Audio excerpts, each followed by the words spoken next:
In this video, we're going to do the battery box. Let's go ahead and create a polycube.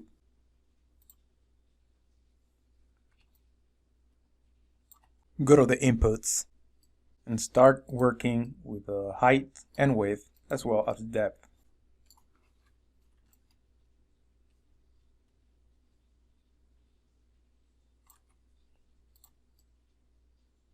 I'm going to make the height approximately 1.6, depth 7.2, and width 8.3.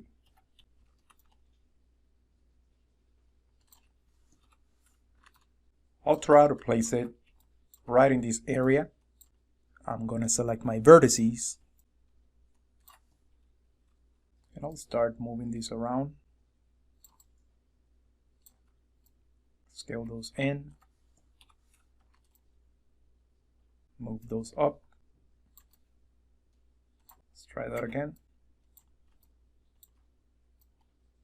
Scale those in again.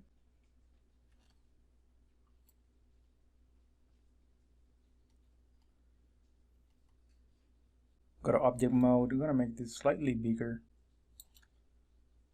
I just want to make sure that my geometry here is not showing through my shell. Let me grab the edges. Well, probably the best idea is going to be to grab them both and now move them together. I'll grab my vertices again, select these two, move them just like so. Alright, so pretty happy about that. Now I'll select my faces and I will extrude them. I'll grab my scale and push that in. Grab my move tool, move it a little to the side. Probably grab my scale tool, make it smaller. That's looking pretty good. Now I'm going to extrude a couple more times to create an edge or a border. Just like so. Let me select the edge loop, extrude a couple of more times.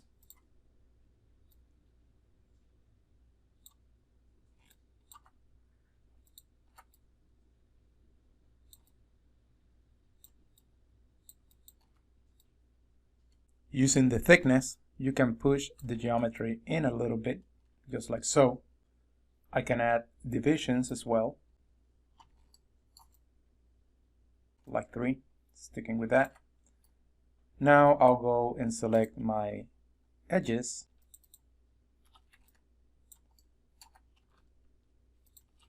And I can add a bevel by going into Edit Mesh, Bevel.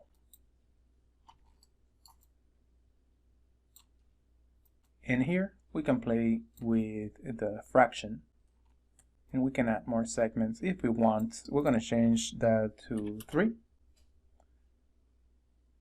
and I'll just click away. Very good. I like the edge, how it's looking. I will now do the same. Select these edges right over here and repeat my bevel.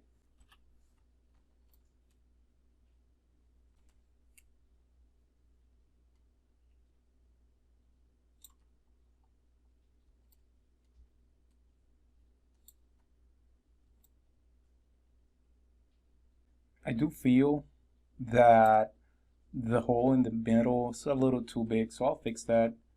And one simple way that I can do so is going to be just by selecting these vertices and just make them slightly closer together. As you do this process, be careful not to select by mistake other vertices.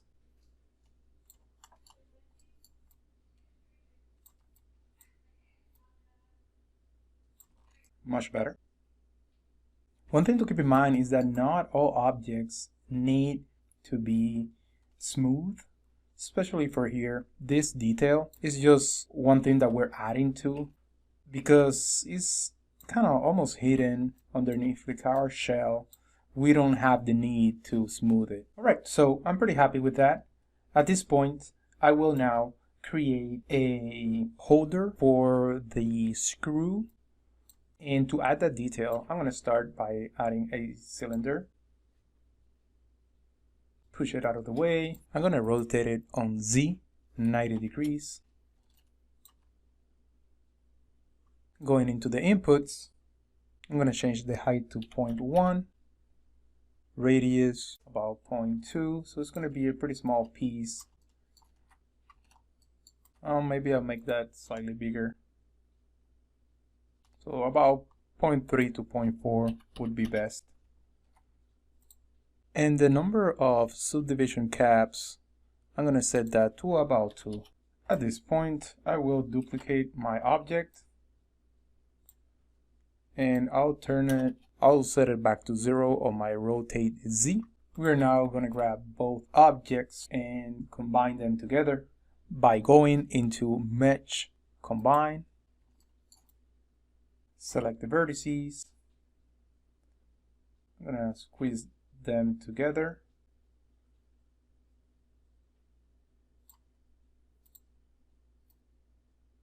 Let me go into the side view. Then slightly higher. Move this polygon slightly higher as well.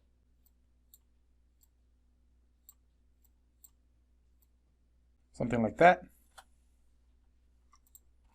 Now I will grab my face tool, grab and delete that face, and I'll grab now and delete this face over here. At this point, I will now grab the edges, all those edges, and I'll do the same on this other side, and we'll go into Edit Mesh Bridge. Now, if this happens to you where you see a green side, apparently this has to do with the fact of this not showing, for whatever reason, the default material. So we can go into the Hypershade, and it will be as simple as going into your object mode and then assign initial shading group to selection. And you'll see, and that'll go away. At this point, I'm just gonna change views, and I'll make sure that my edges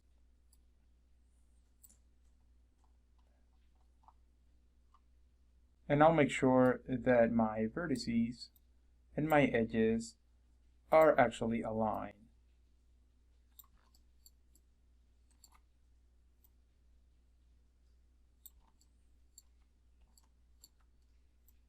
All right, so that's looking good enough. For my last bit, I will grab this entire object and turn it about -180 on my Z, grabbing the faces. I'll grab this inner loop, just like so. I just want to triple check that I'm not selecting anything else by mistake. I will now scale this up, and then extrude in. I'll click on here so that it does it uniformly. Click on my little box, get access to my smaller box, and extrude that in. Just like so. Then extrude one more time. Click here, so extrude uniform. Click here to get access to the middle. Then here. And now we're gonna push this in on Y. Then go to object mode. All right. So this looks correct. Now we're gonna move this new object into place using my side view.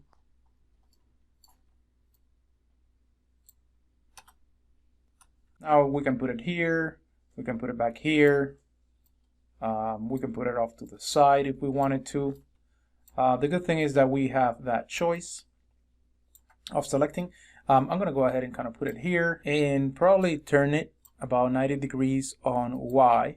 So rotate 90 degrees on Y. And now put it in place just like so. Make sure that it looks good, that it makes sense, that it's actually pretty close to the geometry. I can maybe just push that down a bit. It doesn't have literally need to be on top of that, but just close enough. Let's just rotate this ever so slightly. I actually want to reposition this just a little more.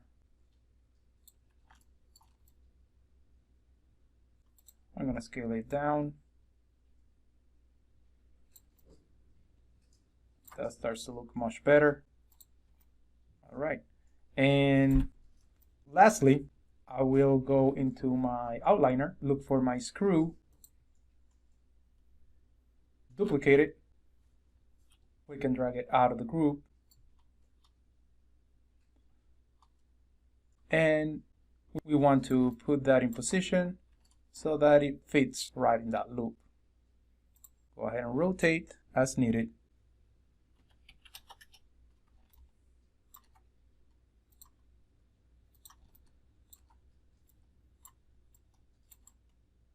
Using the top view, you can be very precise as far as where to put the screw top.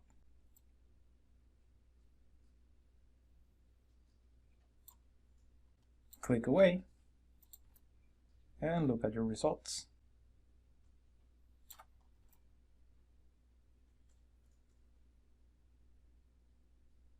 And remember, you can make adjustments as you go. Use your preferences here.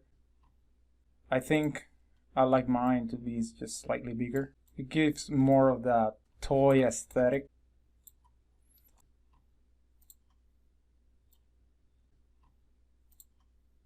So I like that much better.